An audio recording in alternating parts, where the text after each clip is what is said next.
Well, I believe we are at 8 o'clock. I can't see. There's Atul. Good morning, Atul. You're muted, Atul. Okay, thank you. There you go. Good morning. There we go. Good morning, everybody. So I think the hour is 8 o'clock. At least that's what my watch shows. I want to welcome everybody. I'm going to call this meeting to order, and we'll start with the Pledge of Allegiance. I pledge allegiance to the flag of the United States of America and to the republic for which it stands, one nation, under God, indivisible, with liberty and justice for all. All right. Let's move to approval of the agenda. Are there any modifications to the agenda this morning? Commissioner, I was going to request that we remove item 4A and pick it up again on August 25th. All right. Budget. Yeah. Okay. So that goes table. Okay. Any other modifications requested, Mike, Atul? None Nope. for me. Okay. If not, I will ask for a motion to approve the agenda as amended. I can make that motion to approve the agenda as it reads. With the removal of item 4A. Yep. Yes. Is there a second? Yes. Second. Been moved and seconded to approve the agenda as amended. All those in favor say aye. Aye. That's carried. Consent agenda. We have a number of items, meeting minutes of the special meeting, which are quite lengthy and detailed. Thank you very much to Ann. And approval of our regular meeting minutes and the claims. Are there any modifications, or can we approve the consent agenda?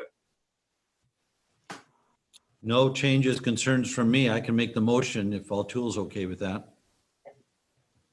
Yep. I'll make the motion to approve the minutes of the special meeting on July the 21st. Approve the meeting minutes of a regular meeting on July the 28th. And approve the claims for August the 11th. So it's been moved to approve the consent agenda. Is there a second? Second. All those in favor say aye. Aye. Aye. And that is carried.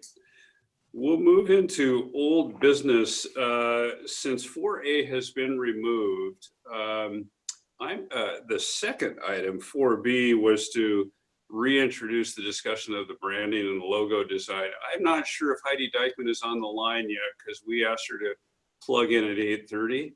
So I think what we'll do is we'll move that to the side and then conduct our other business. And then when Heidi gets back on, we'll pick that back up. Yeah, I'm fine with that. Commissioner McClure? Yes. I have a question, and maybe it's to Mike McComber. Rich Davis is with us today because John Sitkin is out of the area, and I'd like to see if we can get him on as a panelist in case Rich is asked some questions. I see he's on as an attendee, but not as a panelist. I am promoting him right now. Okay, thank you. Yep. And then I'm sorry, I missed who is the lady who's going to be coming on to speak later? Heidi Dykman will be plugging at around 8:30. Cool. I'll keep an eye out for her to come up when she comes online. I thought that was technical issues on my part, so. Nope, it was my fault. Sorry about that. No worries. Morning, Rich. Good morning. Rich, congratulations on your recent promotion. No. Okay, so let's move on to item 4C, staff transition discussion. I asked this to be put on the agenda so we can reintroduce this topic that we spent some time at the end of last year. As you recall, we have a number of senior level retirements occurring over the next few years, and we began a discussion about how that transition might occur. part of this started by us extending Steve, our general manager's contract to the end of 2021 so that we had a time for adequate overlap for his replacement. At the end of last year, you may also recall that we included in the budget adding staff to a community resources group to assist us in staffing for some of these new initiatives that we're involved in, and I believe that was budgeted for the last half of the year. So we were set to add that staff position, and then of course the COVID pandemic hit, and everything else got put on hold. So knowing that the clock is ticking and that Steve's contract, will be rapidly approaching, even though it's probably about 18 months away at this particular point, those kinds of transitions do take time. So now that we've settled out a bit and the dust has cleared, I thought it would be a good time to put that discussion back on the table so that we could determine what course of action we could take. Since that time, Steve and I have had a number of conversations about his plans and what would work best for him, and in the context of what would be best for the organization. And in his many years of service to the PUD, certainly wants to ensure that there is adequate transition time. So he has offered, if it is the desire of the commission, to potentially extend his contract up to another year. That would give us a little bit more time to make for an easy transition. So that's one discussion item that we will need to get into. But the other is that planning for budget priorities for next year, and that goes to what we should accommodate in the way of staffing levels. We've in the last couple of weeks issued our priorities, our budget priorities. We've communicated our budget priorities to staff so that they can begin to plan for our 2021 budget. And in there are a number of very exciting priorities, but will require, I believe, more staff to do an adequate job, because we're, I think, being stretched a little bit thin at this point. So probably the more pressing discussion is within the next couple of weeks is determine, or at the very least, ask staff, Steve, to come back to us with a organizational chart as we move forward into 2021 that is illustrative of what staffing levels we would need, what kind of positions we would need based on the budget priorities that we have set forth. So not a time to make decisions, but we do need to get about the work of communicating what our desires are so that there's more predictability from a staffing point of view. So that was the intent of putting this discussion onto the agenda today, so we could dip our toe back in the water now that we have a little bit more predictability in the future. I think we have more predictability in the future. I'm not sure the future is more predictable, but we have a little more stable perch to look over the horizon, I guess. So I would be interested to hear my fellow commissioners' thoughts on this matter. So I'll go with Mike, if that's fine. Go ahead. So the first thing is that I think it's important that, first of all, we let the community know that there's transitions happening at the plan to happen at the PUD, and that we're commissioners are working to address those. And specifically, we had some wind of this earlier, but it wasn't official until recently. And then so I'm glad that we also had the opportunity now to get the input from the community on this subject as well. Regards to that, because of my involvement with WPUDA, I've had the opportunity to learn about what other PUDs do with staff transitions. And I want to share now, and to make sure we get on the record, what I've learned in that process. And what I've learned in that process is that the PUD community is a relatively, let's call it a small community, in that it's not a large pool.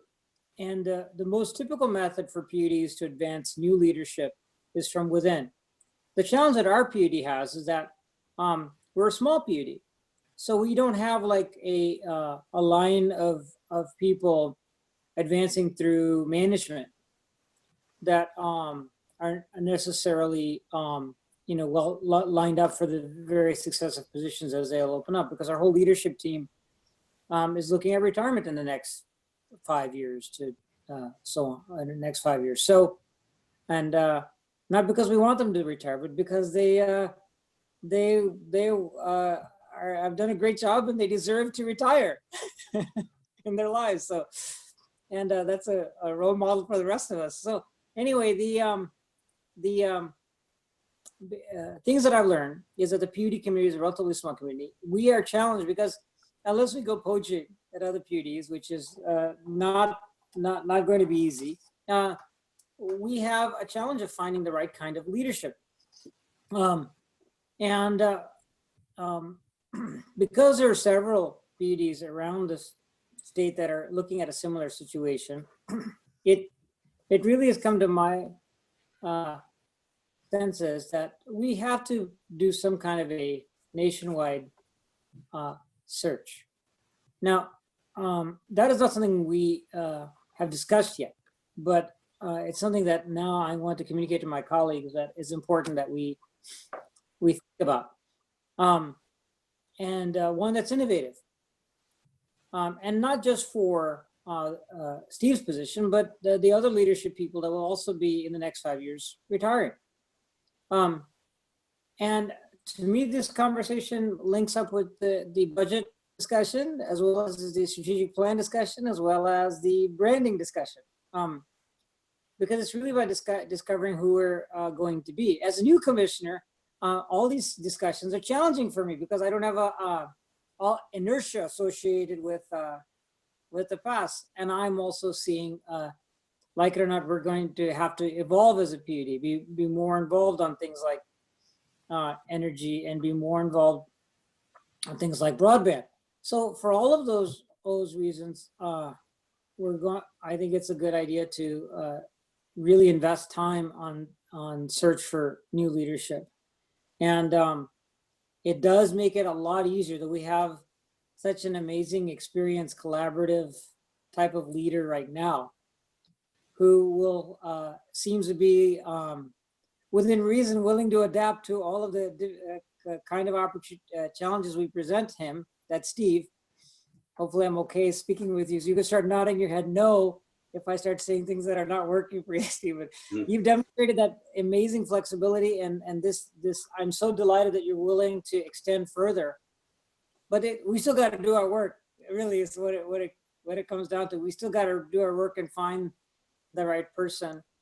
And I think that it's a process that's going to require some energy, and perhaps even some kind of a separate committee to handle that would meet more frequently.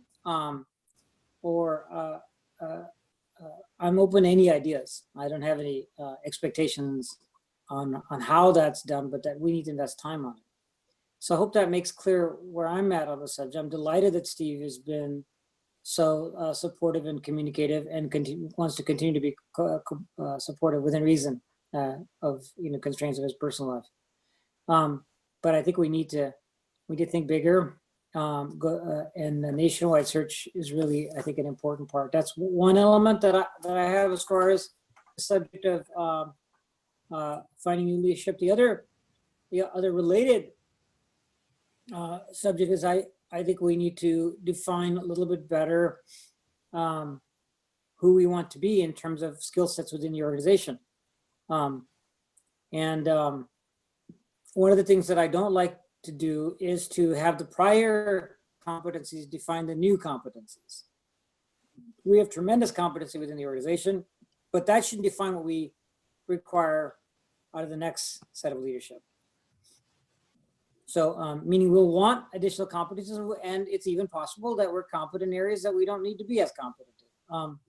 So what I'm trying to say is we should figure out where we want to go as an organization, and then write the job descriptions for where we want to go. Thank you. Mike? Well, let me begin by saying I appreciate Steve's willingness to stay another year, commit to another year, as well as the others that said they are interested in retiring. I don't know, maybe I can bring them coffee and donuts for the next couple years and they'll stay longer, but who knows? But I appreciate the service from all of them. I like what Atul said. I'm not against doing a search as wide as he suggests. I do think there's something special, unique about us, Whatcom PUD. One of the things that I really appreciate and I have seen by our staff is the willingness to work with everyone. I'm not aware of any organization, Whatcom County, having issues with us. I mean, sure, there's the individual times, but overall, I think we're well respected. And I think that comes from the leadership, not only from commissioners, but also from staff. And it's going to be hard to find that person. My experience with bringing outside people into an area that they're not familiar with it is they bring their luggage, if I may call it, with them from wherever they came from, and we don't know what that is. And so it has a concern of mine. So I'd almost rather exhaust finding someone locally that understands our uniqueness here, not just us, but our community. And maybe even someone who has a community interest or is here already before we go do a national one. So but I'm not against the national. I've seen good people come from that, but I've also experienced some concerns. So that's just my thoughts for now. So, yeah, thank you both for your thoughts on that. The fact that Steve is willing to extend for a year does, I won't say kick this can down the road, but gives us additional flexibility to plan differently with a little longer horizon.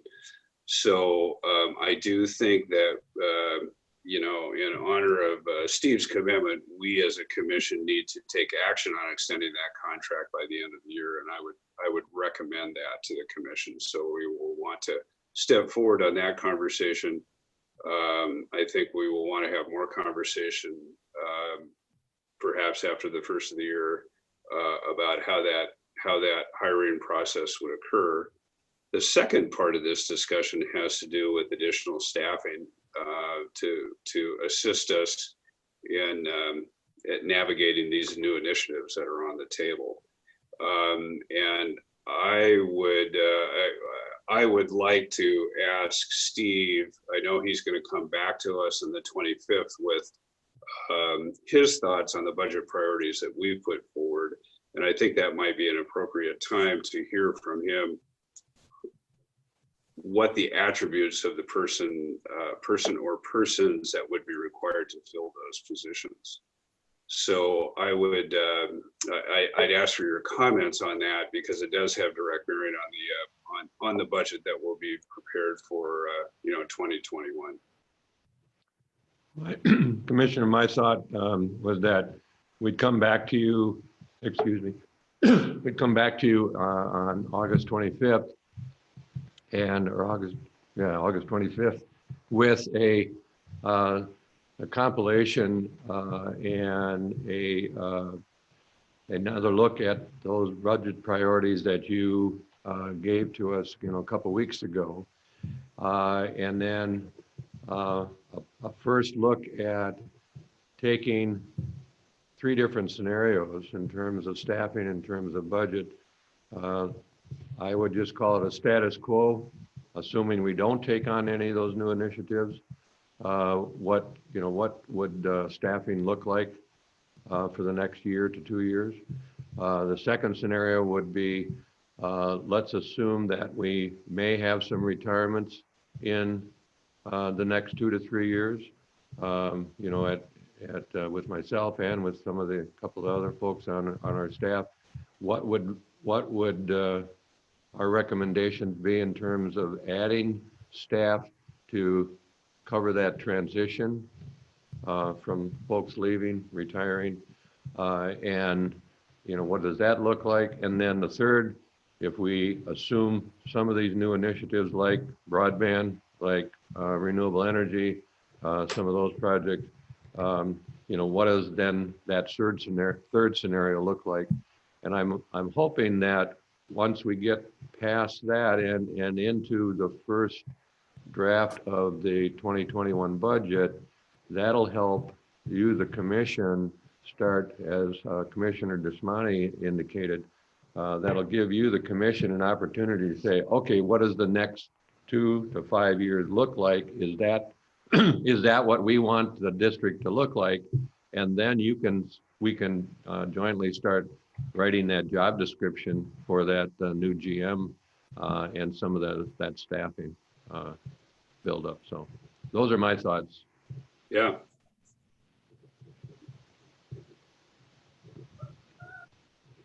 If I just want to clarify that I wasn't suggesting the idea of a search being a exclusive pathway, just making sure that we do that work, because that work will make sure that we have solid options.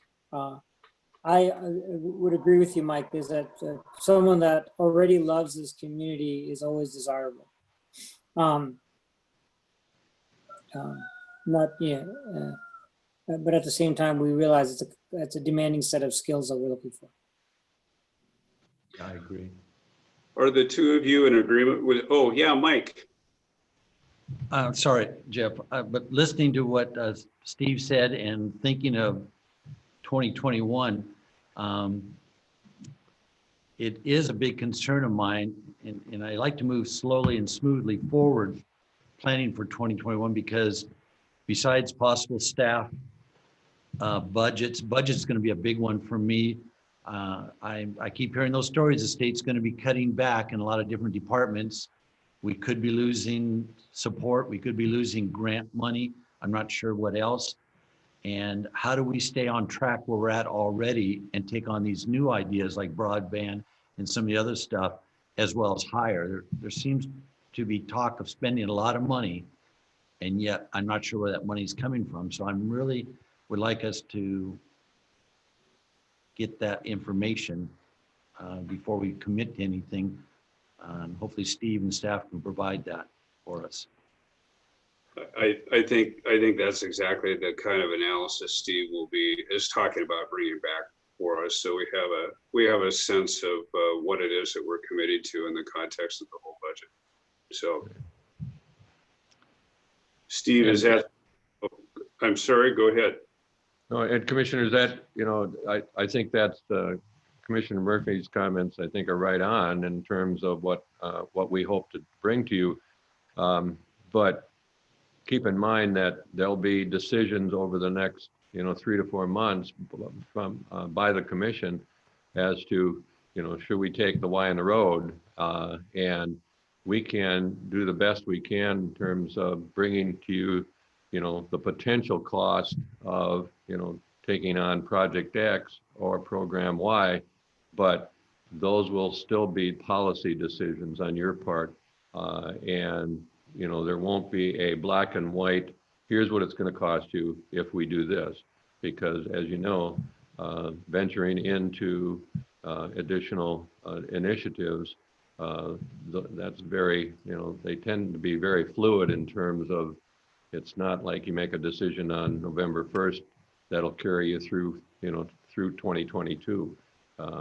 So we'll try to do the best we can as to give you the options on, choices of programs and new initiatives or additional initiatives, and try to align that with, okay, if we do this, here's what you can expect that'll cost, the district in 2021, and then there'll be decision points along the way after that. So. And that's why I think it would be important to bring that information forward at the same time as your summary of budget priorities, so we can look at those at the same time. Right. Very good. Is there any more input on that, Steve? Is there any more input that you feel you need from the commission in order to take this next step? No, I think that I think we've done, I think I know the direction that you're asking us of us, and we'll do the best we can on, for the August 25th meeting to get to the point where you feel that after that meeting, we're pretty confident as to the next step in the budget process. Yeah.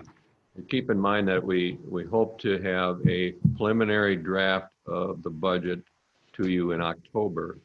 So that'll give us, a couple of months in between the August 25th meeting and that October meeting to really continue to communicate with you, bouncing ideas off of you before we bring that draft budget to you in October.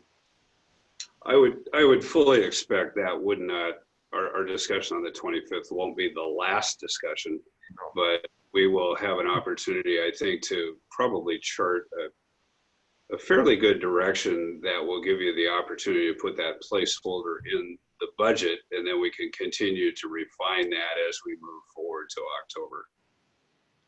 Yes, and I mean, as you all know, there are issues in the community, such as water rights adjudication, discussion around that, some potential projects out at Cherry Point, and our discussion with the port on broadband and fiber optics. I mean, those are, they're already on the tracks moving, and decisions will be made hopefully in the next couple of months on that'll firm up our role in those, and that'll help us hopefully solidify that budget that you'll be considering later in the year. So yeah, those are not insignificant priorities, either of those. No, they're not. Very good. Mike Atul, unless you have additional comments, I think we'll move on to the next agenda item. No, I have no additional comment. Okay. Thanks. I don't know if is Heidi on the meeting yet, on the call? Yeah, she is. I'm Yep.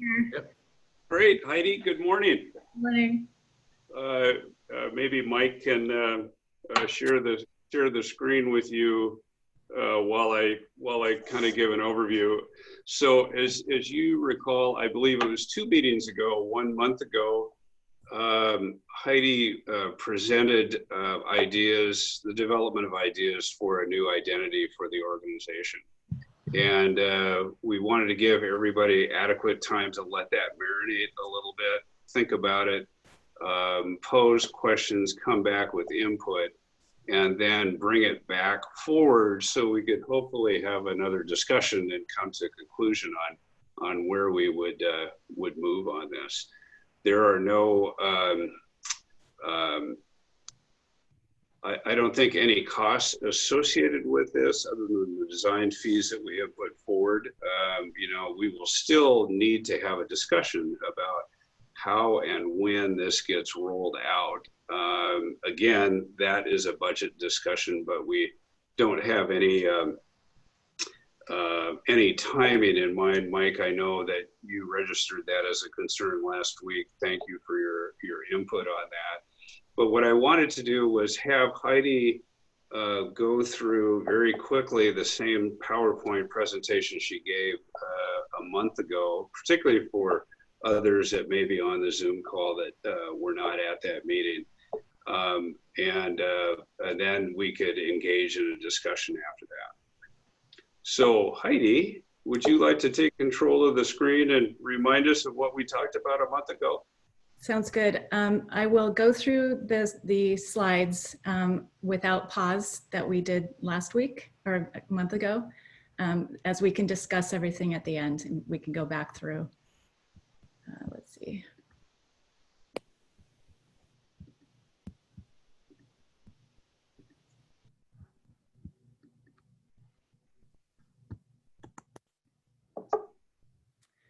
Okay, I assume you can all see what I'm looking at here. Yeah. So this is, this is where you're at currently. I think it's a good reminder. The lower one is directly from the website. As we went through our steps of research, we did all of the historical information of the utility district. It's very established, 83-year-old public utility district. Very sound. We wanted to bring that forward in the logo. Moving forward, we have some keywords in the hierarchy. We did not want Whatcom to be the first seen in this logo. Lockup, Public Utility District PUD is where we landed as the main focus with Whatcom secondary. Some visual elements that we considered were energy and also all of the regional markers surrounding Whatcom County, Whatcom area, such as mountains and especially water, of course. So these were considered and we worked these into the initial logo designs with the color palette of clean air, water, and land. We didn't want to bring too many colors into a logo lockup. That can be very what I consider messy. Like to keep it a little more simple, 2 to 3 colors. This is where we landed with that. Typography, we wanted to show a timeless, stable, solid, bold font with PUD as the foundation.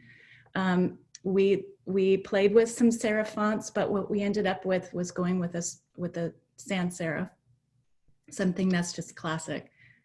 And Heidi, you might explain serif versus sans serif. Oh, sorry. Yes. So a sans serif is blocky. It has no what you could term as tails. A serif font is like Times New Roman. It's just a little more decorative. Like the screen you see right now, Thurston is a good example of a serif font. And a sans serif is Grant PUD. So the serif is that extra design detail. So in the research, of course, we looked at other PUD logos. I share these with you as a way to show how common it is to use some of these visuals of water, of course, of the natural resources. So how do you stand out from the rest? These are certainly elements that can be used. You can see some of these have been updated more recently, but some of them are quite old.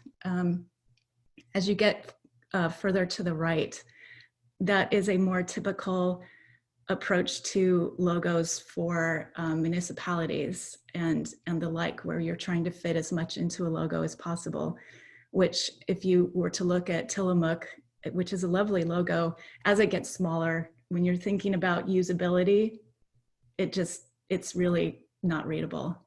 So that's something always to focus on with logos, especially even, I can barely read it, Northern Waco.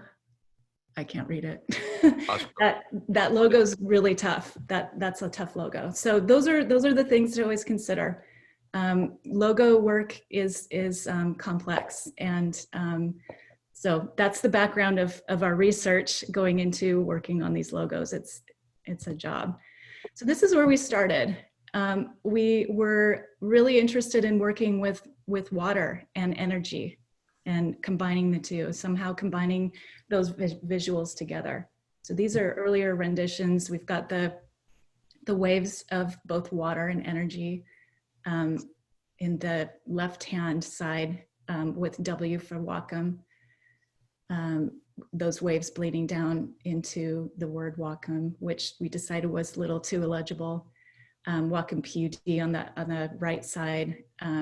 We were interested in that, and we took it a little bit further.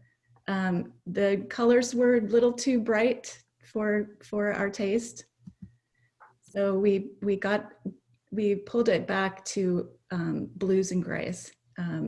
Again, going to that solid historical PUD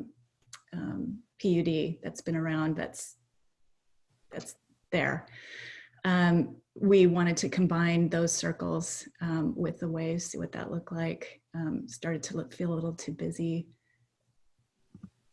This is also when we really narrowed in on the fonts. We were set right at the beginning with the PUD font. We really liked that. We started moving more and more towards the wavy lines, and I brought in those wavy lines becoming a mountain range, the mountains that surround Whatcom. And also playing, sorry, Siri's interrupting me. Also playing with the shape of the box that's over the Whatcom PUD. But as we continued playing with this logo, we decided that that box just felt a little too heavy on top of the PUD. It felt too boxy, frankly. Heidi, did Siri have an opinion on one of these? I should ask.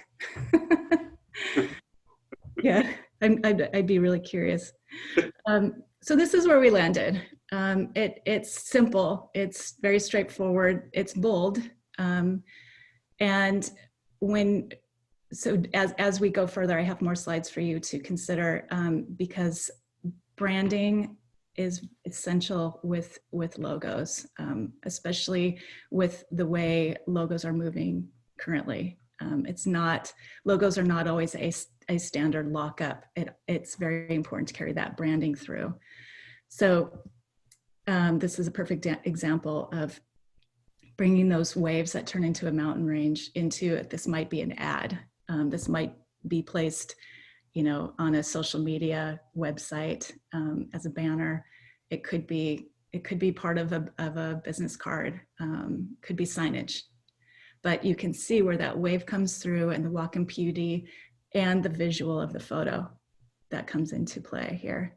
Heidi, could you, I know you're going to talk about this a little bit more, but could you talk about the decision to separate the waves that indicate both water and power, the way I see it, Mm-hmm. and the logo itself?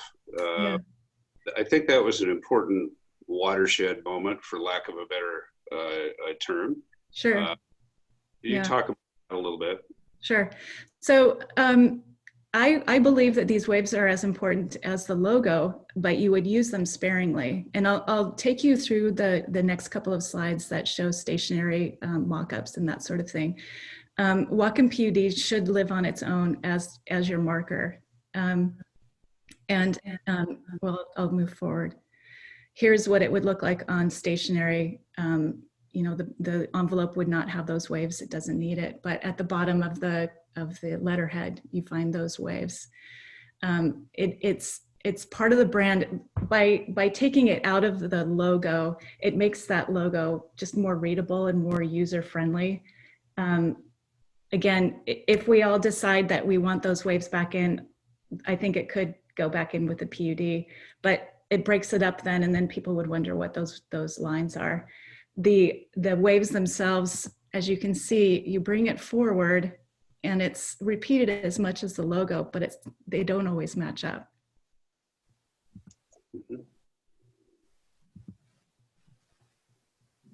Again, it goes back to the usability of the logo in the element that it's appearing, whether or not those waves are needed. I think it can be too repetitive if it's everywhere. This is a nice accent here. And so here's a good example of not using the waves. I think if you were to include waves on this hat, it would get too busy, and it's just not needed. Same with this. It depends on what you're using it for. This is just a study of how the logo would work on black reversed on a blue background on a gray background. I think one of the other things I like about this is that it is more of a square or a short rectangle, which is a lot easier to work with in various formats. Having worked with logos that are linear, they can look cool in certain instances, but they can be very limiting in other instances. And as we look to, I guess, broaden our community presence, I think we'll have the opportunity to use our new identity in various different ways. And this feels like it would be a pretty easy shape to work with, I think, Heidi. Yeah, for sure. That is really important. Besides designing logos, I also work with logos a lot. One of my clients is a museum back east, and we're always having to include those donor lists. And so I'm always including logos from different institutions that some of them are quite old, but some of them are even recent. And that stacked, that group of logos, you can really see which are the stronger ones that stand out. And this is a good shape, this almost boxy rectangular shape. I also just designed a website where the logo that I had to use was more vertical than horizontal. And I had to remove the icon in order to use it in the header. So it's definitely a user-friendly logo, I believe. And again, you use that branding, those images, whether it's the wavy line or photos of the surrounding areas, those are part of the brand. The brand is important. I do like the way that can layer on or layer off. It just provides another kind of subliminal identifier of who we are in the business that we're in. So is this the last slide, Heidi? It is. It is. Okay. We are open to discussion. Yeah. And I would just like to say, I mean, having worked on this, for the past few months, and I think the point that we arrived at, as Heidi said, it's bold, it's clean, it is forward leaning, I think, without being faddish. I think that it would certainly stand the test of time. I mean, the last logo or identity that we've had for many, many, many years. And I think we want to kind of look to this as something that would establish our identity for many years to come as well. But I do like its simplicity and its flexibility to be able to be used in several different ways. So I guess you guys already knew my opinions on this, but I wanted to open this back up for discussion. And let's go ahead and leave the screen up, Heidi, because we'll probably want to refer to some of these slides as both Mike and Atul weigh in. Mike, you, as I mentioned, you submitted some comments last week, and why don't you go first? Well, part of me would like to go back and either have Steve remind us why we're here looking at this. I am not one that's against the way we present ourselves right now with the Public Utility District #1 of Whatcom County. But if I was a staff member and had to say that on the phone every time I answered a phone, or if I had to write that down every time, it would be a lot easier just to say Whatcom PUD. And so I get that. So I don't really know if this is a staff issue. There is a cost behind this, and I think it's going to be in a $30,000 to $40,000. Again, I'm concerned about the budget for 2021 because I'd rather table this if we need that money for other things to keep what we're doing already going. I don't think this is a place where I want to lay my life down and fight over it, but and I don't want to spend a lot of time on it. However, I'm open to hearing more of what you, Steve, Atul feel about it. And as I mentioned, Mike, maybe we can separate the, discussion about the identity and its implementation, because you're right, it will have some budget impact. That discussion, I think we can have for another day when we get more information about the budget. But, I just want to get your sense of how this communicates who we are as a forward-leaning organization heading into, the next few decades. So based on that, and being one of those who believes that we live in the most beautiful place, Whatcom County, and what we really do with water and what we have around us, when I think of, I happen to take the time to study the other PUDs and their logos. Then I happen to step back and take a look at our county. And just as I did about a 360, looking around and seeing Mount Baker and the beauty there with our foothills, looking at towards the San Juan and the Bellingham Bay, and the Nooksack to me is the life of this county. It just plays such a big role in our life. And I don't want to make it more difficult logo, but yet to identify ourselves, I just really feel what I just said is part of our identity. And I think Whatcom PUD just lines us up with all the other PUDs and doesn't really explain who we are. So I'm on the bubble on this one, so you gotta forgive me. Mike, do the addition of granted, there are some logos that are much more literal, I would say. City of Bellingham, City of Linden, drawn really literal icons, like the City of Linden actually has a windmill, others draw on mountains. We were intentionally trying to refer to those natural elements, the natural beauty in the county, through a more representational, representational artwork with the waves that could be water, could be sine waves, could be mountains and other things. So it could work on many levels. Does that resonate with you, and in relation to your comments about where we live? I feel it does. I feel that just what Heidi brought up. I mean, look at that picture there, Whatcom PUD. And what does that tell you? I mean, just that picture alone makes me want to move to Whatcom County just to see it or visit it. It's just a beautiful back setting. But how do you incorporate that into telling others who we are? And is it needed? I don't know. Hey, let's move on. If you want to do Whatcom PUD and move on so we can discuss more important issues, let's move on, because I don't want to hold this up. It's taking too much time just to decide a logo. Okay. Very good. Atul, how about you?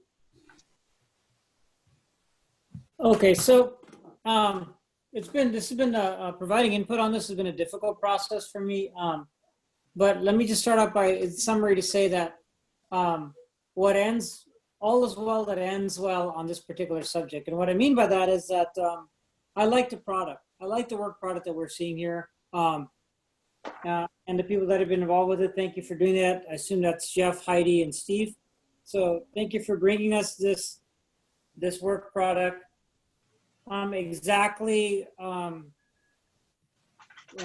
which brand identity works is not that important to me. This particular slide that we're looking at is the best slide in the deck because it does convey a connection. Connection is very much what a public entity is about. Well, public entities are different than private entities in a very important way. And public entities have to be all about being grounded and rooted to their communities. A private entity can be in its head. It's an idea. We don't have the luxury of just being an idea. So branding exercises that are designed for, hang on one second, I have a dog situation, one second.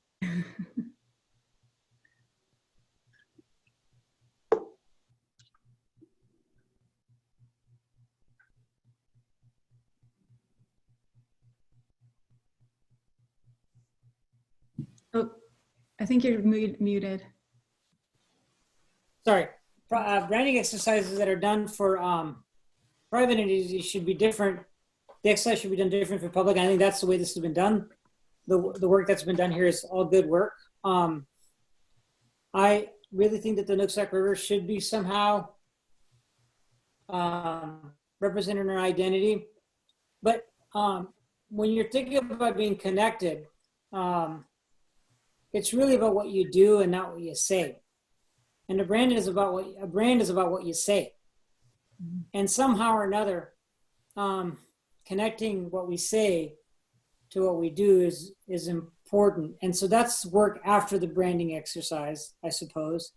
Getting our brand associated with things we're doing is our work as commissioners.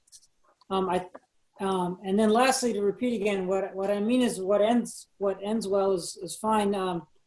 I didn't even know that we were pursuing this subject until a month or so ago. I did look back through my notes, and maybe I missed a discussion that happened early in my tenure, but I didn't even know this was something we were thinking about. Rebranding. I think it's necessary. I think our prior work is a little bit out of date, and this new brand can be a good conduit for improving the level of communication that Whatcom PUD has with the community. So, and I think the work that's done here serves that purpose. So that I guess the main feedback I have lines up with with Mike and Commissioner Murphy's comment about the Nooksack River. If there's a way to incorporate that more fully, that would be a good thing. Nooksack River and Mount Baker are very important icons, and I don't know if we can iconify the river and if we can iconify the mountain. Yeah. But there's thoughts around that. I'm not a branding person or a graphics person, but I'm wondering if there's possibilities around that. Mm-hmm. And I think even though it's a relatively modest budget item, next time we want to explore some important tasks like that, I'd like to make sure that the commissioners are made aware of it and get a chance to provide input at the front end too. That's it for now. So again, same question, Atul. I guess it comes down to how representation and literal to make that connection with the river, or can it be more representational, similar to what we're talking about here with the waves, which indicates to me exactly what you're talking about, but probably not in such a literal way. I do agree, though, that I think we are. There is concern in the community that we have not told our story as well as we could, and I think it has to do with a culture of doing rather than talking. I think that we have always prided ourselves in getting things done, and I think the liability of that is maybe we haven't spent as much time talking about what it is that we've accomplished. So I could see a modest budget going forward where we are more, I would say, kind of more out in the community. And I think that this gives us the opportunity to do this. This particular piece right here is a perfect example of how the logo can be used because it's so simple to be connected directly with the mountain and the water. And so I could see that the way that we can layer on this very simple logo could have that exact impact that we're talking about. As a matter of fact, this could be the banner on our website. And so I think that we need to be intentional in how we deploy this this logo so that we do make that connection, as both you and Mike have talked about. So I think you're right. It's in what we say with this and the messaging that I think will create that that grounding effect of this identity. Heidi, do you want to weigh in on that a little bit? Yeah, one of the things I was just thinking about is, you know, I believe our society is becoming more visual with social media being one of our main ways of getting messages across.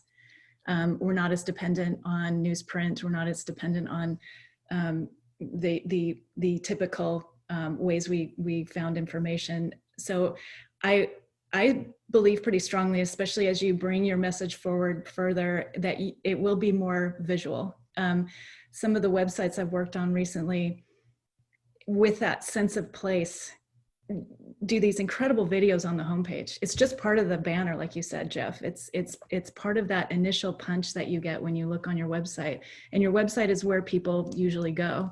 I agree with you both about the visuals of Whatcom County. It is a beautiful place. That's why I live here also.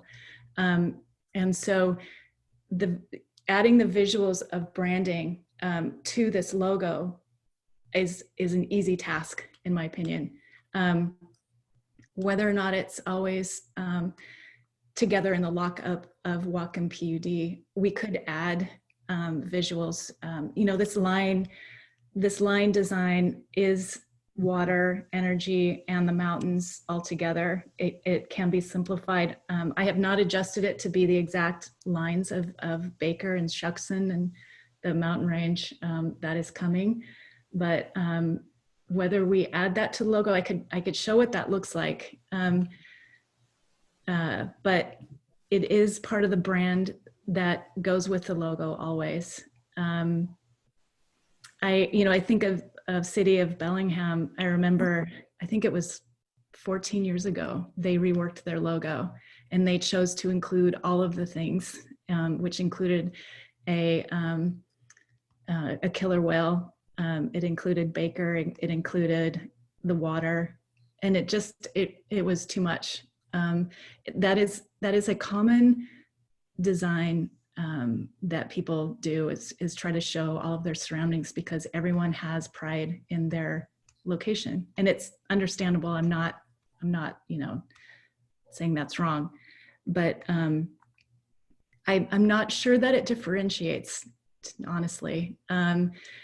So it can be a dangerous road to go down, but we can certainly discuss it more. Absolutely. And I think Mike brought up last time also being interested in playing with a different color than the gray, making it a little bit brighter. I'm not sure if that's still a concern. But you know how color plays in our lives. Mm-hmm. And so, yes, I would say gray is not something that's attractive. Mm-hmm. I would rather pick a color that, catches your eye, draws your attention to it. I definitely wouldn't want to just have gray. Gray symbolizes kind of a different area, emotional. And I agree with that. I like the blue color and the white color that you use, but not so much the gray one. This kind of a meeting isn't necessarily the ideal situation for brainstorming creative ideas. Sure. But it would be good if there's a way to iconify this or simplify a graphic that conveys connection to our river. And I don't know what that looks like, but that's requires a different skill set than I might have. So it's about a desire for us to be connected and that's what we demonstrated with our work on watershed planning. It's being connected to the community, to support the community by connecting by ourselves, and our ability to support the community and provide a constructive role is really about being aware of and in connection with the river and what it provides our community. And so the waves and the beauty is not really what I want to communicate. I want to communicate connection to the ecology not beauty of the ecology. Nobody needs me to tell them that we live in a beautiful place. Mhm. We all know that. And the beauty itself is almost a distraction from the desire to be engaged in our ecology and in our community. Mhm. So I don't want to be obsessed with the beauty of in our communication and our branding. I want to be about, if let's say we live in an ugly place, God forbid, I still want to be honoring the resources that we all depend on. And I don't really believe there's an ugly place. But the point is that even if some people find something to be ugly, we are all about being connected with the resources we rely on. Mhm. Mhm. Well, let me suggest, because we have other items on the agenda, the comment about connection is something that I think both Mike and Atul have suggested. Mhm. Heidi, perhaps we could collectively give some more thought to that and discuss it. If I can hear your wheels turning already. Yeah, absolutely. Okay. Mhm. And I think that the idea of color is something that we should investigate. You did have that one slide where you had various scenarios, probably 20 different logos that did investigate colors. I think it was toward the end of the deck. Oh, sure. Yeah. Sorry, I don't mean to be making anyone dizzy. Yeah, right.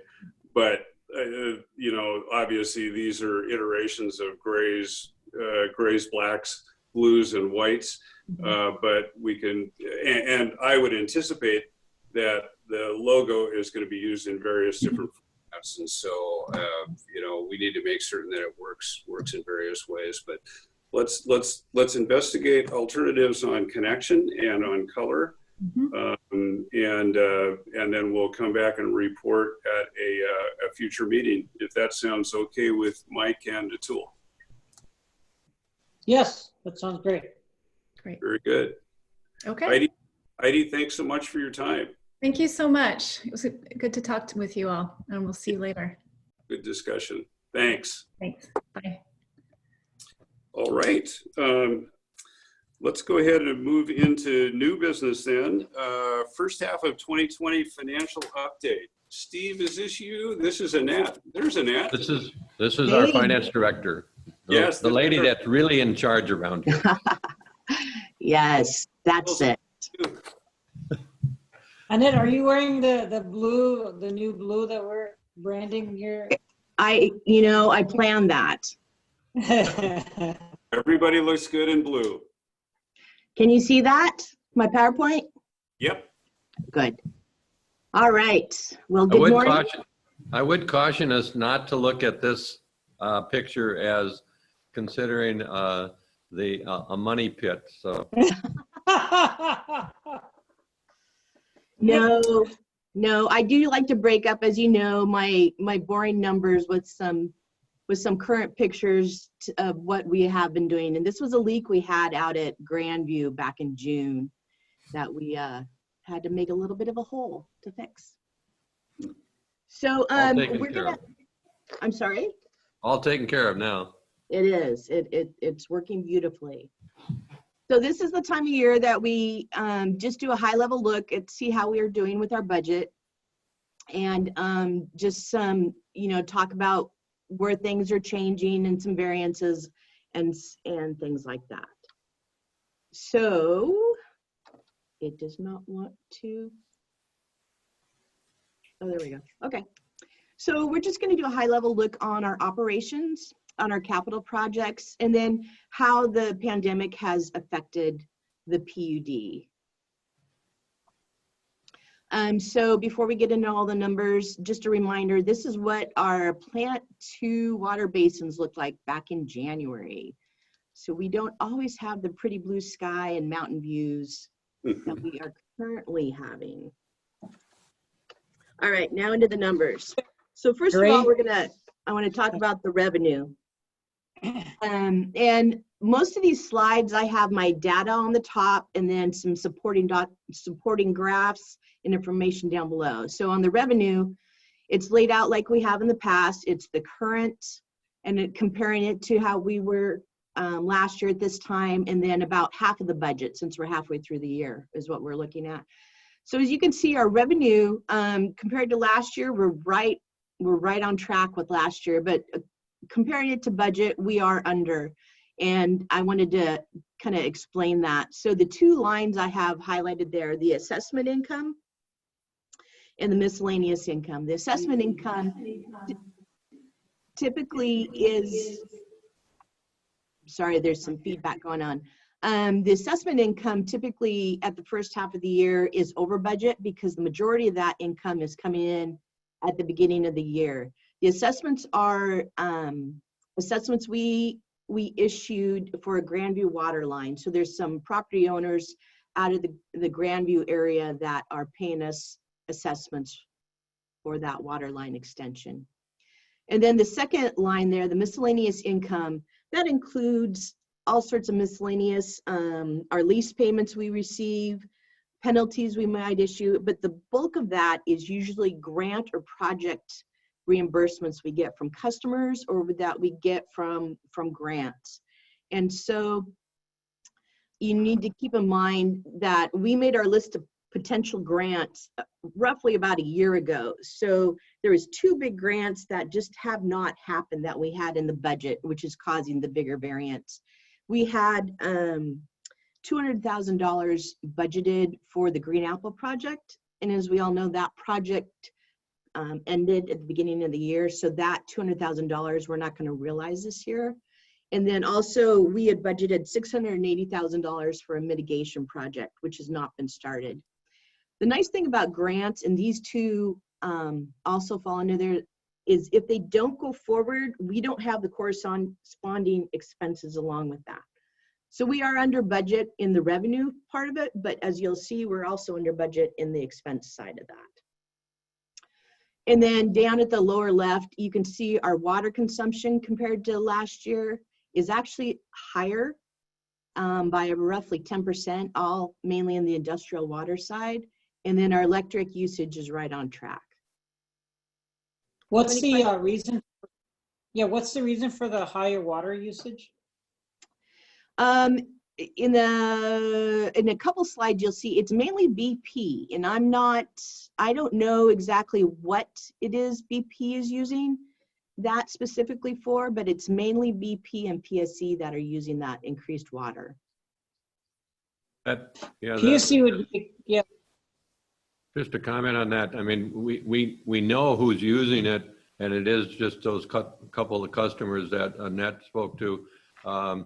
Even though Alcoa or Intelco is slowly shutting down their operation, we've had a couple of incidences in the last month or so where they have seen not on a consistent basis, but on a day, one day increase, next day decrease in terms of the consumption, but they've had a couple of peaks.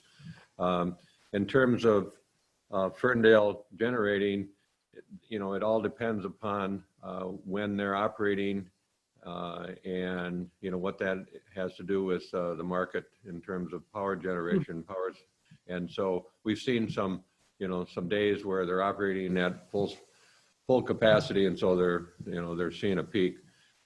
But generally, it's just the couple industries out at Cherry Point, and nothing that would suggest any significant change in their operation. It's just that seasonally, a greater need for cooling water. We just don't know, but we haven't had any significant leaks or anything like that. Of the Steve, of the 200 million gallons additional, how much of those are related to spot market type spot conditions? Which I would say, well, let me be clear.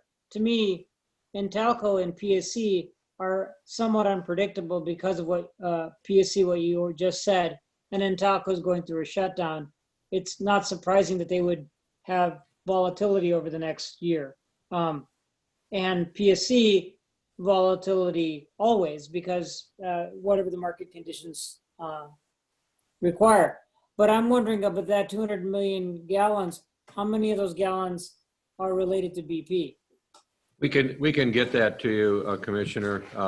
I think that if, we keep a monthly report, we get a monthly report from our operators, and, on consumption by customer. And I just looked through those reports going back the last 5 years. And it's not unusual to see a month, say at BP, where their monthly usage is up 10%. And, the next year, that same month, they're on average, their usage is down 10%. And so if we look at just the monthly average for, I'll call them the large customers, Intelco, BP, Phillips 66, we don't see any significant concerns that, well, what happened this month? And that, keep in mind that 200 million gallons is over 6 months. So. Right, we no, can okay. Thanks for that, Steve, clarification. What that way I interpret that is that there's some volatility, even with the steady industrial users, which is the refineries, that also just happens. So, got it. It does. And Intelco, we've had this concern for a couple of years. They have we can chart this on a daily basis. And actually now with our SCADA connections, we can monitor it, live, if you would, minute by minute. And Intelco has, so for the last couple of years, we've seen some peaks, some days there. If you look at a monthly average, their monthly average daily might be, 900,000 gallons a day. And all of a sudden we have one day where they're at 1.8 million gallons. And, in our operators' discussion with their operators, they go, yeah, we really don't know what that is. And I think that the understanding is by our operators is that, how they use that water to flush through their system today may not be the same as it is, a week from now. So nothing alarming, but there definitely isn't some inconsistencies. And when you look at the overall, 6 months in this case, we don't see anything that would concern us. And I suspect irrigation is down owing to the weather. This just hasn't been a year where much irrigation is required. Yes, that's part of it, Commissioner, but we also see that, our large irrigation customers, which tend to be, I'll call either berry or potato producers, they tend to, this year, maybe one of our potato farmers is leasing, 500 acres in an area that we serve them with irrigation water. Next year, they may rotate to that 500 acres someplace else in the county. And so that definitely has an impact on, okay, this year, we don't have that group of customers. So it's a combination, I think, of weather and, actual acreage under crop, in an area that uses our water. Yeah, good. All Okay. right. We're good with this? We're good. Okay.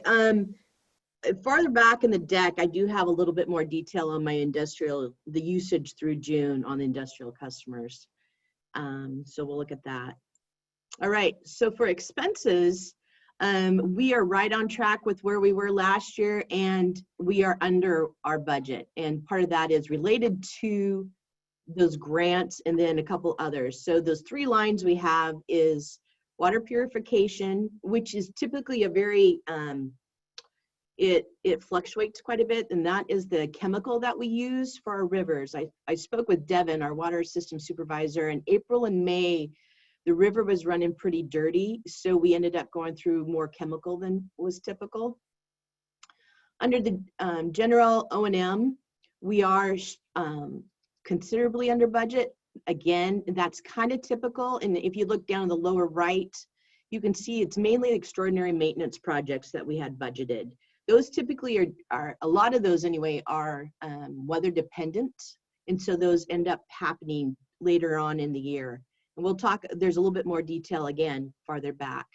And then the last line is that planning, development, and grants. And that is the opposite side of that miscellaneous revenue we had talked about.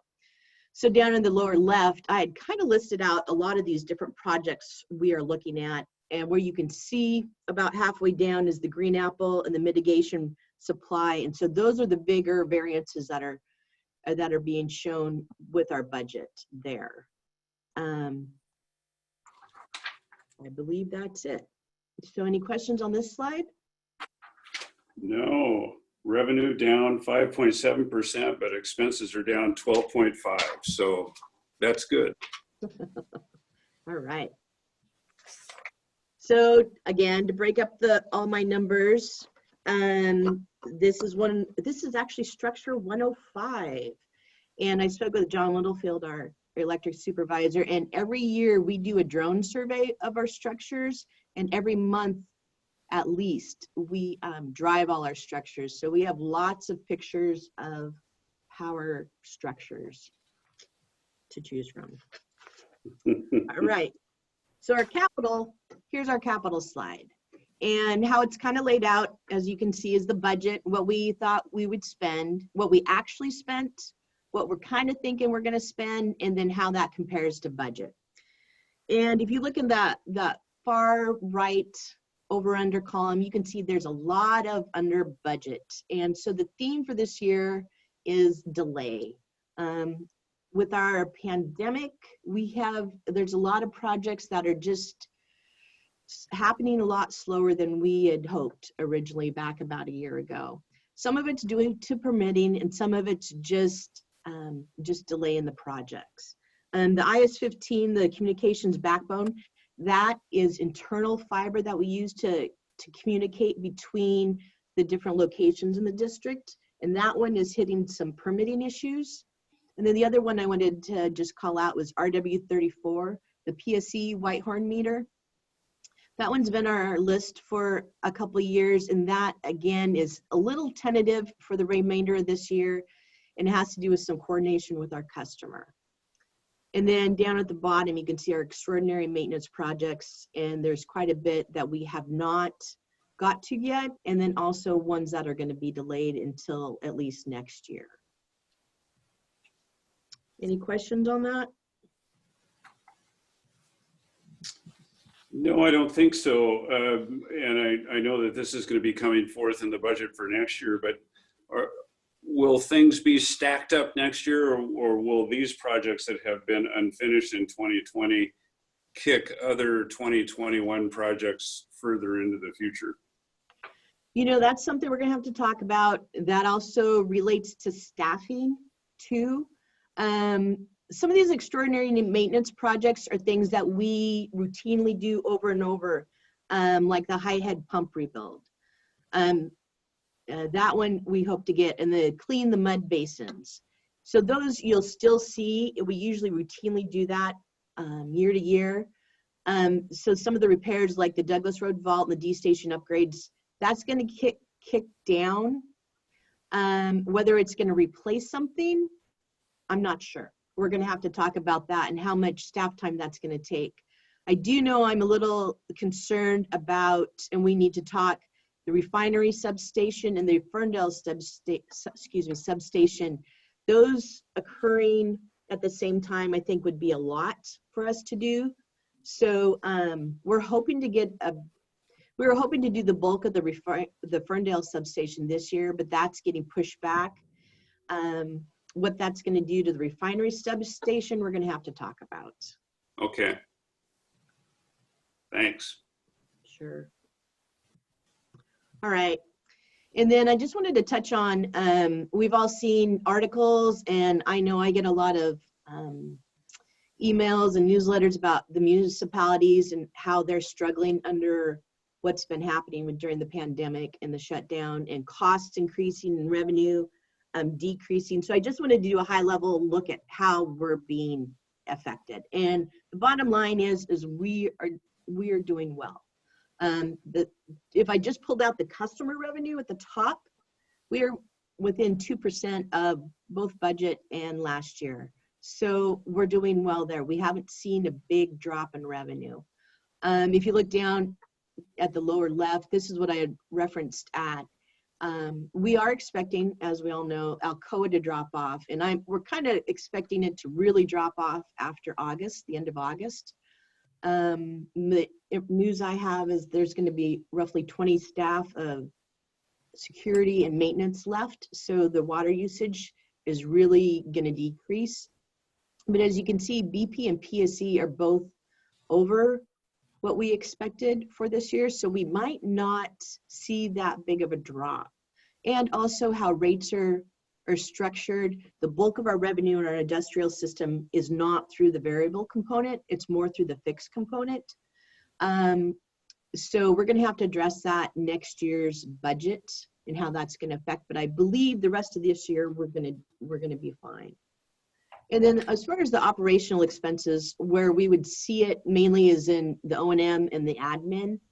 In the O&M, we've talked about the bulk of that with budget was extraordinary maintenance projects.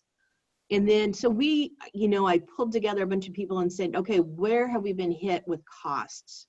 And what kind of costs are we looking at? And so we made the list, and I pulled out the numbers down there on the right-hand side. And bottom line, it's roughly $20,000, but keep in mind, the biggest one is laptops, monitors, and printers, and we would have some of that anyway.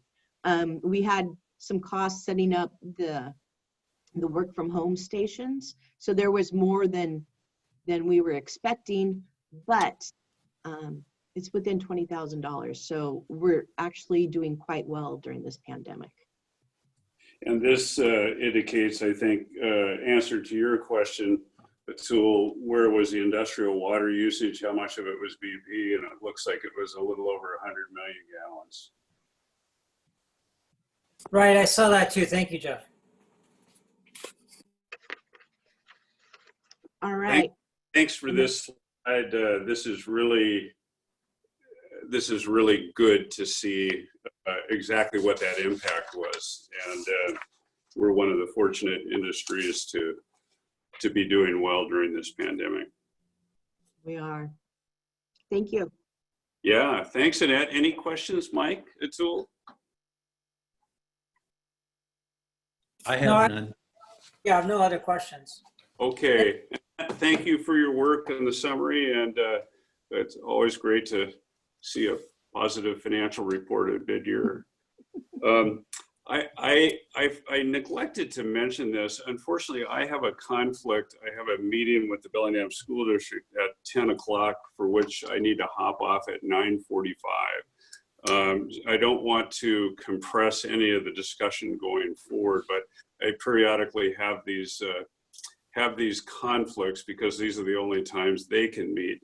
So in the event that we're not completed with the agenda, Mike, I may have to turn running the meeting over to you as I exit at 9:45. Okay. Okay, good. So we will move on to district's medical and dental plan. Steve. Commissioners, let me try to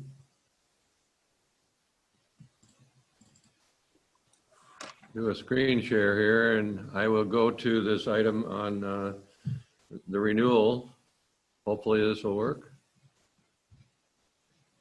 Just a reminder, our medical, vision, and dental renewal is September 1st. It's not,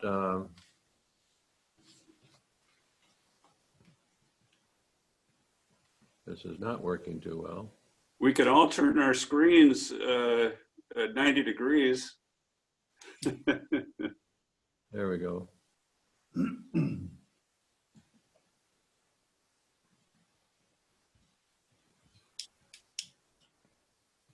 All right. Does everybody see that? Yep. All right. Again, this is a request for your consideration to approve the renewal of our medical, vision, prescription, and dental insurance plans for the non-union employees. Just as a reminder that our water operators are members of the Teamsters Union, and they have their own medical, vision, prescription, and dental coverage through Teamsters. The district pays into that plan for the union members. So this is coverage for all non-union staff members as well as commissioners. And again, our renewal period is from September 1st through August 31st each year. It has some challenges related to that renewal period because most public organizations are on the calendar year, January 1st. So getting updates, proposals, quotes this time of the year, it's a little bit iffy, but we've been in this for this period of renewal for so long, and working with a insurance broker, it always works well. And I just give credit to Ann Grimm for working with our insurance broker on an annual basis, that we really get some what we think are very good quotes. And I mean, I think the insurance carriers have known us in terms of our renewal period. So for so many years, I think it works out well.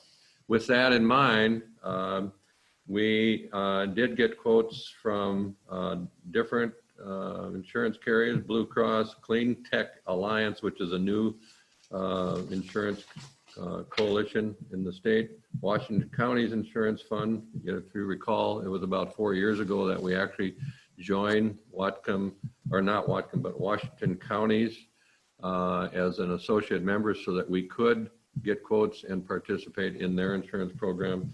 And then Delta Washington Dental Service as a separate quote, because not all of the medical insurance companies provide dental insurance in their plans. So we did get quotes from all those, and I won't go through each one of these, but our recommendation is to renew with Blue Cross Regents, the Employee Choice Platinum plan that we have in place right now. It would, based upon our current age of our employees covered, commissioners covered, family members covered, and again, recall that this plan looks at, it's an age determination on coverage, rates. And so we would experience an 8.7% increase if we simply renewed. There are a couple of other plans, like the option one that we talked about in our memo, Primera Blue Cross Balanced Platinum 250 Heritage Signature Plan. It would only require a 2.48% increase, but the question gets into you have to decide whether our covered employees and commissioners would be able to use their current physicians.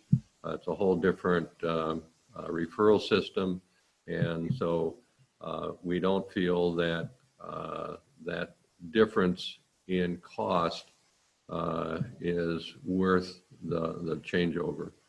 So the other thing is that one of the other plans was actually lower in cost than the renewal, but when that plan did not provide vision coverage, and when we added the separate vision coverage, the plan their plan would actually be more than the renewal of our current plan. So with that, I'll take any questions and try to answer them. Ann is not able to join us today, but she did the bulk of the work on this. And we feel that based upon the number or the cost increases that we've experienced with our current plan over the last 5 years, we feel that this is a competitive proposal, and we recommend that we renew. Very good. Are there any questions for Steve on this? Yeah. Steve, what is the reason for the increase this year? How does it compare to last year's increase? If you could remind me, and then increases over the last several years. We know health insurance keeps getting more expensive, but is this consistent with prior year increases, or is it significantly more? Last year, just as a reminder that this plan is age-based, so it's not experience-based, and it's not, we're small, we're too small to be put into a pool of, number of organizations with, say, 50 employees or less, or 50 employees or more. We're so small that this is an age-based rate. So any changes in, say, number of dependents, say if we have 3 more children coming on, dependents coming on that are, that weren't on last year, for instance, or if we see a number of folks, employees, commissioners included, that go over a certain age range. 60 is usually the top end of the range. That increases the rate. Last year, I think we experienced only about less than a 1% increase from the previous year.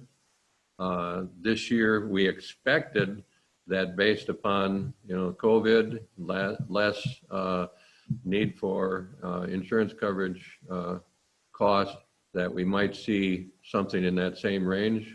But I think the answer to your question is, I think it's the experience in the pool that is in this plan, covered in this plan, and some potential change, or not potential, but changes in ages of employees and additional dependents is probably what makes up that increase. Any further questions? If not, I will entertain a motion. I'll make a motion to approve the renewal with Regents Blue Shield for our medical, vision, drugs, and dental insurance. Was that a second, Atul? Yes, I will second that. Been moved and seconded to approve the medical and dental, what Mike said. It's been moved and seconded to approve the medical plan as presented. All those in favor say aye. Aye. And that's carried. Award a bid of equipment purchase for Ferndale substation. Ryan? Commissioners, Alec here. I'm going to be taking this one. How's the microphone? Do you guys hear me fine? Yes. Okay.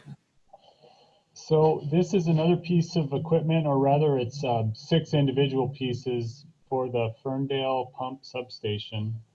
If you guys recall, I think this is our 4th equipment purchase. We purchased our transformers, the switchgear, circuit switchers, and now these. What these are, they're depends on the manufacturer. This one is called a single phase metering unit. And what these do is they monitor the power on the 115 side for basically measuring what's coming in. And then we can verify that the power that we have scheduled is in fact coming in. So they are essential to the substation. They do have a very long lead time. And that's why our engineers have recommended that we purchase these ahead of, say, putting it on a contractor to purchase with construction. In the case of this particular bid, we went out to bid in June for this, and we did not receive any formal bids. And so in the action memo, you can see I've referenced RCW 5404080. And this allows us, if we do not receive bids, to simply go out into the market and purchase. When our engineers were estimating this, they seeked out quotes, and then after our failed bid, if you will, they got refresh quotes, and so they provided those to us, and you see they're listed here. And so we were recommending that we purchase 6 circuit switchers from ABB for a total cost of $76,128.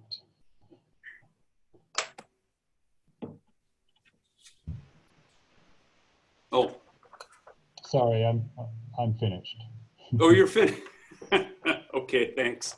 Thanks, Alec. Is there any discussion on this particular item? Mike? Either I'm forgetting, but ABB, have we dealt business with them before? Yeah, we have ABB. I believe we have gear by this manufacturer in both the enterprise and refinery substations. Thank you. Thank you for the presentation, Alec. Are there any further questions on this? None on my part. It's, Okay. Is there a motion? I'll go ahead and make the motion then to award the bid for equipment purchase for the Ferndale substation. Second that. It's been moved and seconded to approve the equipment purchase for the Ferndale substation. All those in favor say aye. Aye. Aye. And that is carried. Thank you. And final item under new business, approve work order number 1 with Energy Authority. Brian? Yes, I will take this one, Commissioners. As you're aware, and as we discussed at the energy workshop a few weeks ago, almost during the entire history of the PUD, we purchased 100% of our power supply from Bonneville Power Administration. There are now forces at play that are going to require both PUD management and commission to consider diversification of our power supply going forward. And by diversification, I mean looking at purchasing either in addition to or in lieu of federal power. So buying from third-party sources other than the Bonneville Power Administration. So with that in mind, we had reached out to a number of firms that could assist us with some of the issues around power supply diversification and start that dialogue and discussion regarding what we need to look at, what are the risks of diversification, what procedures, what policies does the district have to put in place to deal with third-party power should the determination be to go to that direction. The Energy Authority is one such consulting firm that provides that assistance to utilities. They work with a number of PUDs in the state now, not only on a consulting basis, but the Energy Authority also manages power supply for a number of these utilities. So we thought it would be good to bring them on board to start getting us up to speed on what we need to think about if we are going to diversify our power supply going forward. The work order really consists of 2 elements. One element is that the Energy Authority will prepare a white paper on power supply diversification, power supply management, and the risks associated with such. That white paper will then lead to 2 workshops that the Energy Authority will conduct. The first one will be for management. The second one will be tailored for the commission to really kind of zero in on policy issues and what needs to be considered from the policymaker's perspective. So that's the bulk of the work order, which their cost estimate for that white paper and the workshops is about $25,000. There's an additional $10,000 in the budget for the work order that is just what I'll call a lump of hours, consulting hours. And that 10,000 may or may not be used depending on what we want. It may be that there's particular topics regarding power supply that management and or the commission would like us to explore in more depth.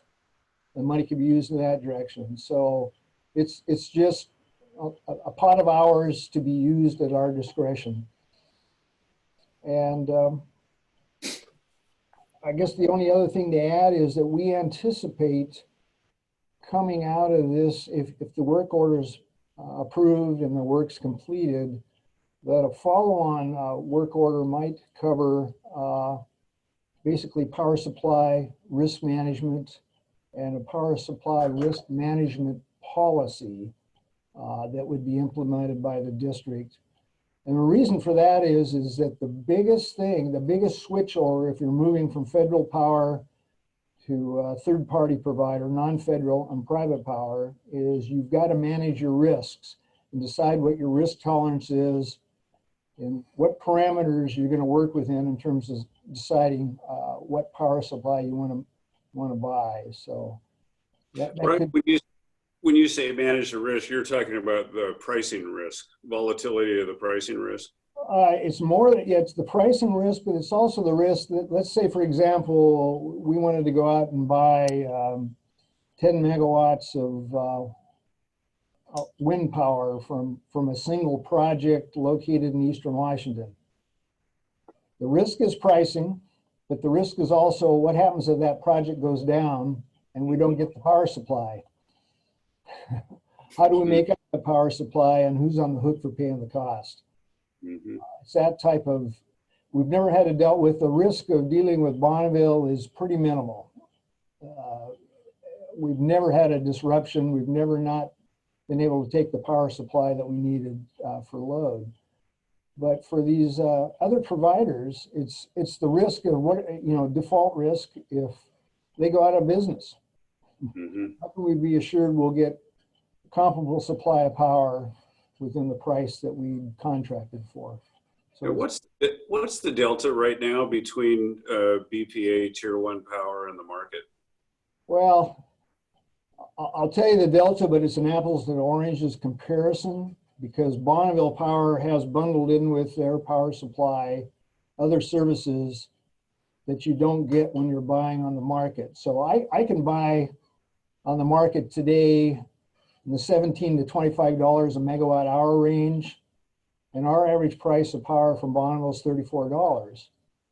But that power, let's say if I bought it at the mid-sea market at $25, I've then got to transport it to our system. So there's the cost of transmission. And then to firm that power up, say we bought it from a renewable resource, it's variable, we've got to firm it up. So that's an additional cost. So you see a lot of quotes for really cheap power. You got to know what is bundled in with that power supply at that price. But there is a delta between Bonneville and the market right now. Okay. Other questions for Brian? Yes, so in that whole discretionary basket, Brian, maybe we can have a follow-up discussion on as appropriate to further this, but what about Canada? And what about supply from Canada? Is that within the purview of what the Energy Authority has as their background? And within the scope of our contract with them, is that something that's in that scope of work, or is that something that would be specific to this work order? Within this work order, within the scope, there will be a discussion of various power supply alternatives, and sources. And to answer your question specifically regarding the Energy Authority, they do have experience on behalf of their the utilities that they're working with purchase of power from, let's say, PowerX or BC Hydro. Typically, it's moved through the Mid-C market. But yeah, there's a number of utilities in the Northwest that are buying already market power from BC Hydro. So that's definitely within their realm.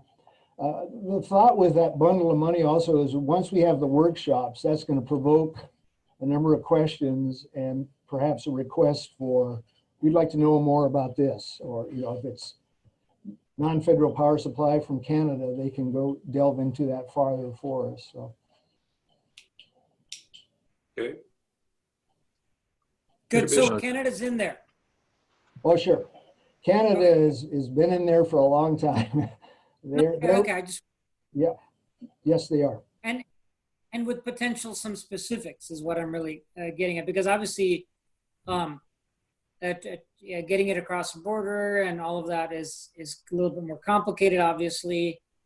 I think the Canadian megawatt is the same as an American megawatt, so there's not an issue there. But I'm just wondering about, even though it's conceptually been discussed, there's, I'm sure, a lot of implementation issues. There are bridges we've never crossed as a PUD, and that being prepared for that possibility means we can't just talk about it. It means we need to figure out what that would actually mean. So.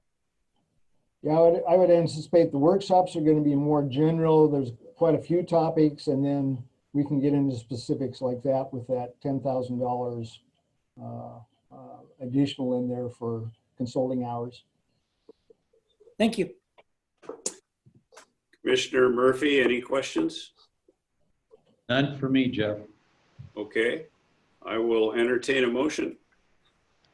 I'll make a motion to approve work order number 1 with the Energy Authorities for amount not to exceed $35,000.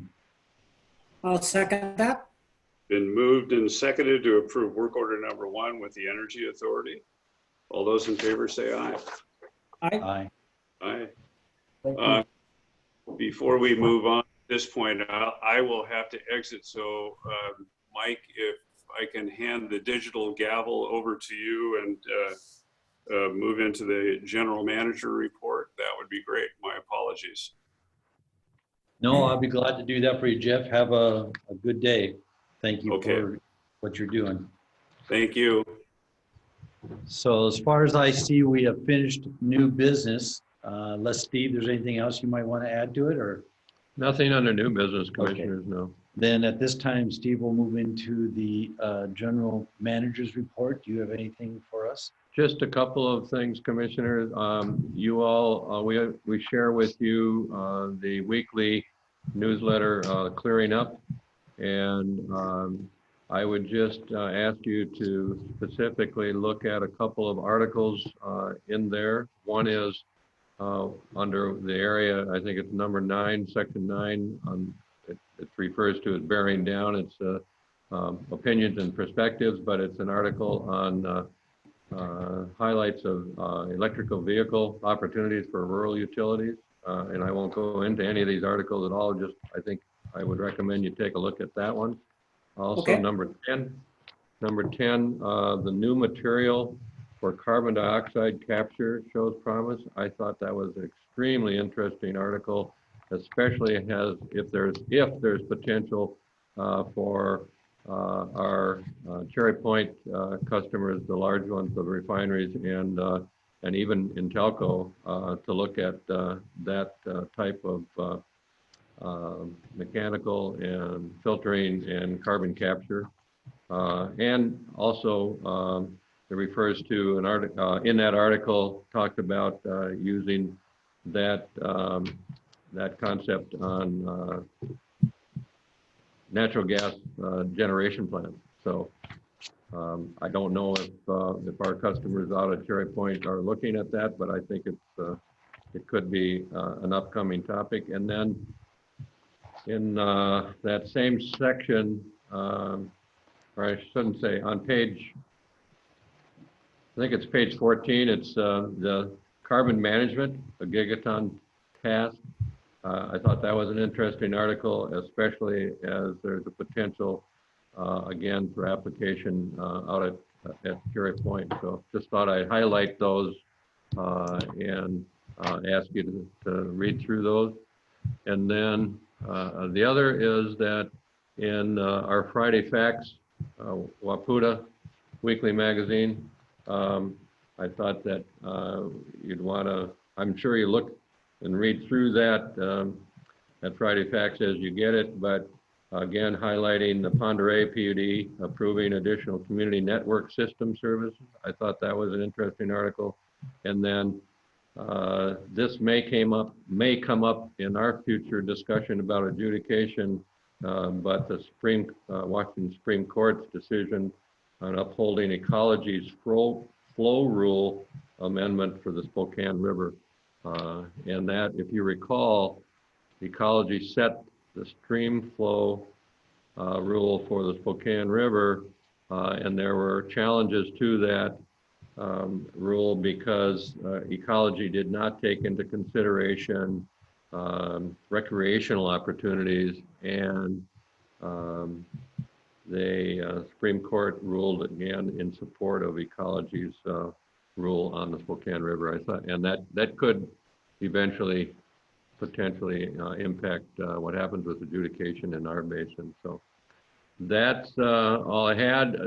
Just as a reminder that your next meeting on August 25th could be lengthy, and so be prepared. That's all I had, Commissioner. Thank you, Steve. Altul, any questions for the general manager? Yeah, I just did want to ask the impact on the Spokane River. Could you elaborate a little bit further on how that would impact our potential adjudication?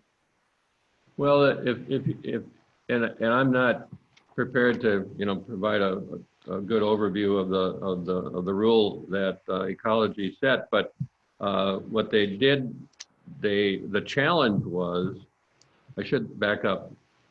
Ecology set the rule based upon flow, based upon fish needs, essentially. And there were challenges to that rule because some of the recreational organizations said you didn't take into consideration things like kayaking, Yes, yeah, I recall. that kind of thing. And so it went to the Supreme Court, and the Supreme Court said, no, ecology did not have to take that into consideration. Now, Right. how that may impact discussion on, even if it's eventual negotiated settlement with the tribes or with the state, or if it goes through a full adjudication, I think those same issues will come up in the Nooksack Basin. That's all I'm suggesting.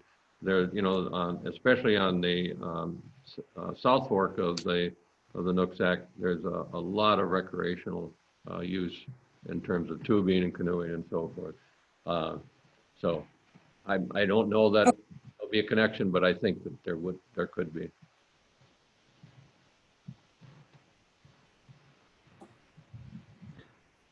Okay, thank you, Steve. On our agenda, we're going to be on item 7 under Commissioner's Report, and at this time, I'll open it up to Altul. Do you have anything you may want to report, Altul? Yeah, there's only one thing that's kind of pressing that I want to make sure I communicate, and that is the issue around broadband and testing. So I borrowed from the PUD a laptop that wasn't being used, and I worked with a friend to get it set up to test my rate at home and at a few other locations. And what I'm discovering is that an actual load test which requires a little bit of software, non-standard software. You know, you got to set up the Linux operating system and then get a free piece of software to do this speed test, to get an actual and accurate speed test,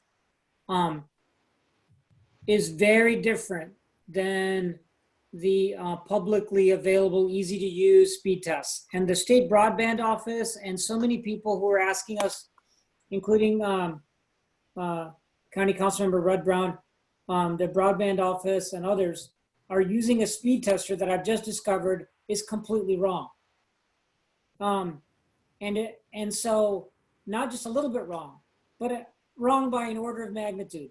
So for that reason, one of the most important things to do to know how we're going to improve access for people on the other side of the digital divide. And of course, it's not a binary digital divide.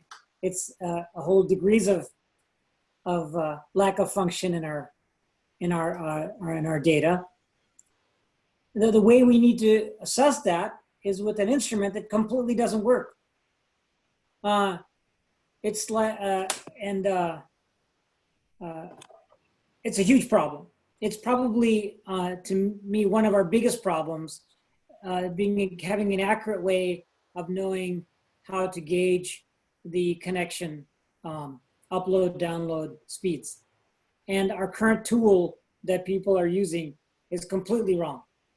Not only is it wrong in magnitude, it also has a bias. So it's not, it doesn't even average out, you know, with enough sample size. It's wrong.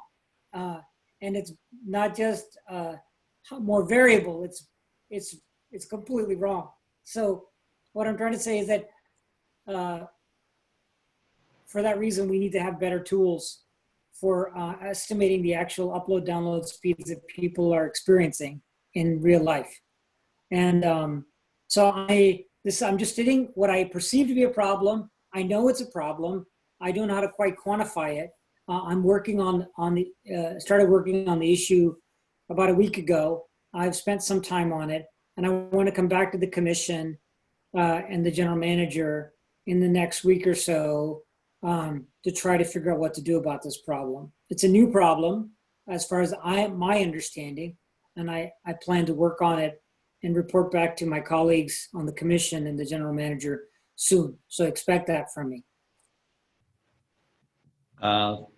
Thank you, O'Toole. In fact, thank you for taking that on, because I've been wondering about that. You've been hearing things and I've been wondering. So thanks for taking this on. I would like to hear more, a better report down the road about it too. So hopefully we'll be able to give that. Okay. Anything else? And that's the important thing. Other things we can talk about when Jeff's back. Okay, appreciate that. I personally do not have anything to report. Been busy attending, well, I shouldn't say attending as much, but reading and following up on things, doing the best you can with trying to understand computers and Zoom. So I'm just going to end it there. Now at this time, I appreciate the public's patience, and I'd like to open this up to public comments if there's anybody who would like to ask the board or staff any questions.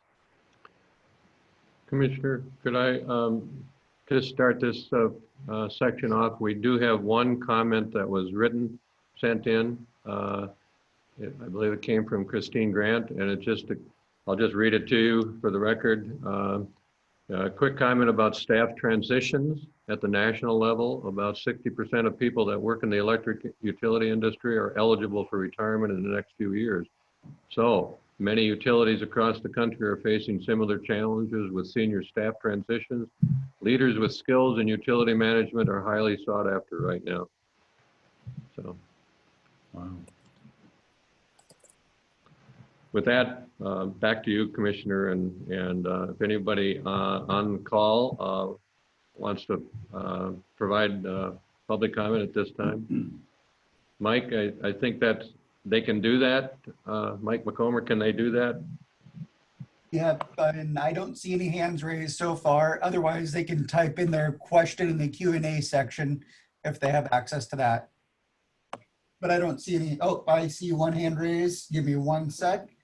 and I will allow the Perrys to talk. All right, they should be able to talk now.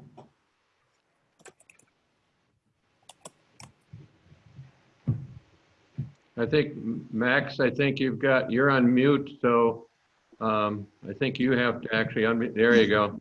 Okay. Can you hear me? Yes. Just to follow Mike with his comments about Zoom and so forth, makes it very difficult for the public to enter into what's going on in the county. And I'm sure you're all in agreement, but I just wanted to say a couple of things about your discussions about branding and connectedness with the community and your customers. To begin with, I think I have more knowledge about, or more sense of what the PUD is about, because I grew up in the 40s on a homestead in Lewis County. And the PUD was very fondly, I think, spoken of, because the PUD brought rural electrification to the rural area. And so the PUD was part of our life. You know, it was really important. But I have a degree, an art degree, and in design, and so I realize that you have to go forward, and I'm in agreement with the branding and so forth. I probably look at it even differently than several of the commissioners, but all that to say, connectedness with the community is, and your customers, is really something I see as your job. And so I wanted to bring up the fact that Max and I have gone to, we were in the chamber in 2014 when the county council brought up Cherry Point amendments. And we have followed that whole thing for this whole time. We probably witnessed 10 or 12 public hearings. And in all that time, and I know I've brought this to you before, and you've explained to me why you weren't involved. But I don't think there's one person in 50 in this county that understands what the PUD does, or how you're connected with Cherry Point, and so forth. So and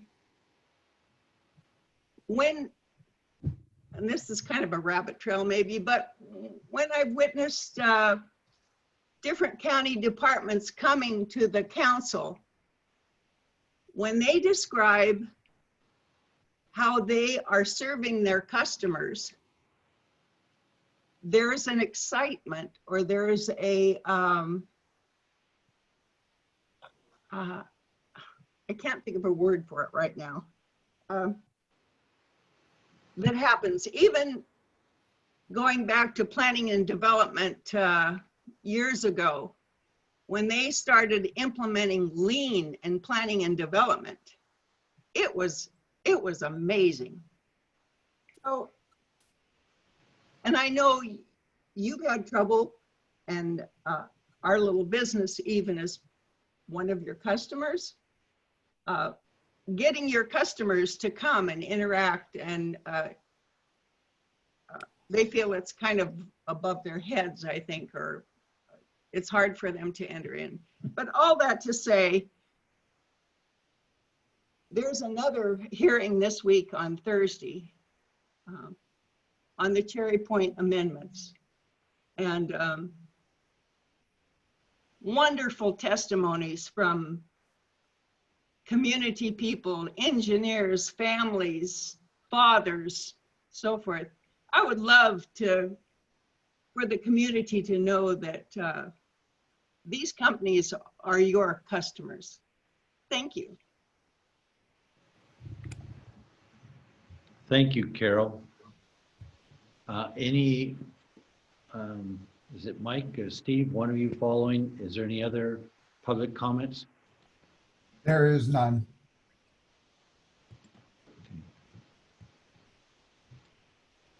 Okay, that raise of the hand, Steve, was not to get our No, attention. no. Okay, then I'm going to say, being no further business, well, let me say first, thank you, everybody, for your patience and for our meeting. I will say they seem to get longer, but I think it's with all this new Zoom and everything. But so I thank you for your patience with us. And at this time, I am going to adjourn our meeting at 10:05. And again, thank you, everyone, for being present, and have a good day.